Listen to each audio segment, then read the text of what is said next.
In my opinion, President William Samoei Ruto will go down in history as the most reform-minded and transformative president that this country has ever had and probably will ever have.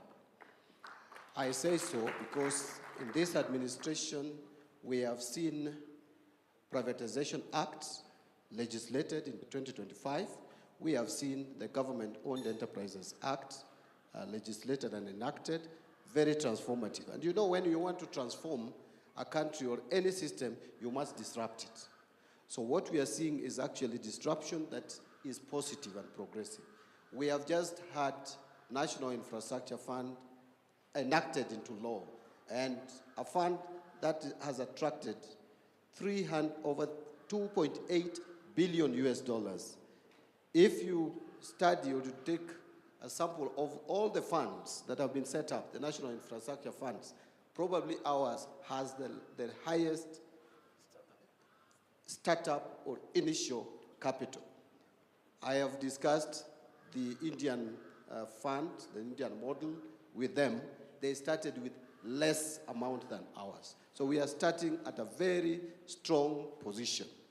Now we have the Sovereign Wealth Fund, another first for this administration. So I don't think I'm sycophantic if I say that President William Ruto will go down as the most transformative, the most reform-minded president, and thankfully I will be hanging on his coat for the period that I served in this office, also to be branded probably the most transformative cabinet secretary, depending on how long I sit here. But where we are taking this country, as a government, we are taking this country. You know, we have said it, and it sounds like a joke, but it's the reality, that we are taking this country to Canaan through Singapore. But now it appears even we will be rerouting through Norway before we navigate to Canaan. But again, because we want to reach Canaan quickly, we will make sure that we fast track the journey. That is why we are starting. National Infrastructure Fund is up, and the board will be announced soon. And again, now, today, we are enacting another fund, the Sovereign Wealth Fund, with very robust governance structures, with a board that will be competitively recruited, apart from those who are going to come from the government. So I see a future for this country.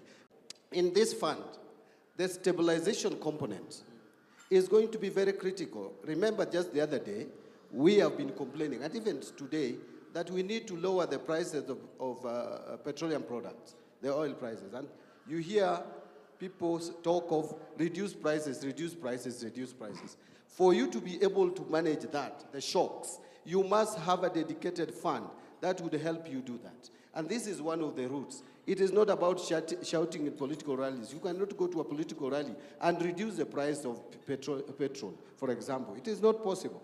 But that is what you are made to believe, that the government can just stand somewhere and say the prices of diesel will come from 182 to 60 shillings. It cannot happen. It will only happen when we have deliberate and dedicated funds which would help us in approaching such initiatives. Thank you very much.